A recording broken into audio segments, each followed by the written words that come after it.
मुझे बेटा, अब 2-4 दिन ना मैं दादू के पास हॉस्पिटल में रहूंगी, लेकिन तुम्हें सुबह स्कूल भेजने और रात को सुलाने भी आऊंगी। तुमने परेशान नहीं होना है। हाँ, मगर दादू आपके साथ कितना बुरा सलूक करती थी। तो क्या हुआ? अब ऐसे नहीं सोचते? जब आप और पापा नहीं होते थे मुझे बहुत डांटती थी। मुझे पता है, बुजुर्गों को ना तंग नहीं करना चाहिए, क्योंकि वो गुस्से के तेज होते हैं और उनकी बात का बुरा भी नहीं मानना चाहिए। और ये तो आपकी दादू है ना, इसलिए वो आपने दुआ करनी है सिर्फ कि अल्लाह ने दादू को बहुत जल्द अच्छा कर लें। आमीन। इंशाल्लाह सुम आमीन। देखो मेरी बेटी कितनी समझदार हो गई है और कितनी अच्छी बातें सीख गई है। ये आपने तो मुझे सिखाया। मेरी जान। अच्छा, अब तुम खाना खा लेना और उसके बाद आराम करना। मैं हॉस्पिटल जाऊंगी। ठीक है, मगर मैं आपको बहुत मिस करूंगी। मैं भी आपको बहुत मिस करूंगी जानू, मेरा बच्चा। आओ खाना खाते हैं। कहाँ से पकड़ के लेकर आए इसे? पागलों की तरह सड़कों पे भागे जा रहा था। पूछो उससे क्या चाहता है। आप क्या चाहते हैं बाबा?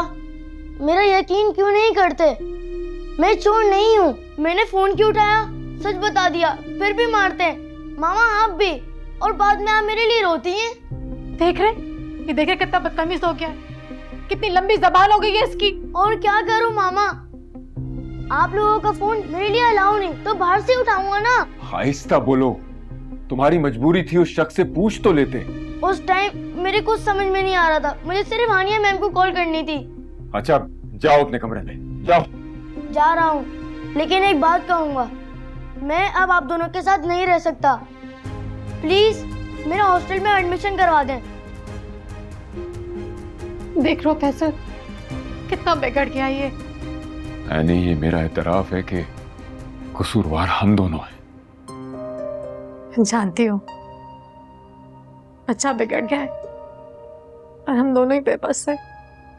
सर आप ठीक कह रहे हैं, उसे चोरी की आदत नहीं, उसने बस कॉल करने के लिए फोन उठाया था। लेकिन इसकी जबान, इसके अंदर जो बगावत है वो कैसे संभलेगा? मुझे खुद नहीं समझ आ रहा मैं क्या करूं। फैसल तुम्हें कोई हल निकालो ना। फिर अगर मेरा कहने का मतलब ये है कि अगर हम दोनों अपने बेटे के मुजरिम जरूर हैं, लेकिन इसका मतलब ये नहीं है मैं तुम जैसे बेवफा इंसान पर अपनी खुशियां बर्बाद कर दूं। नहीं, मेरी बेवफाई को हमारे बेटे की खातिर माफ कर दो। किस उम्मीद पर?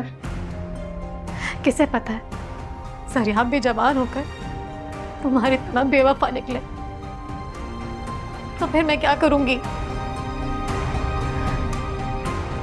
अभी मुमकिन नहीं।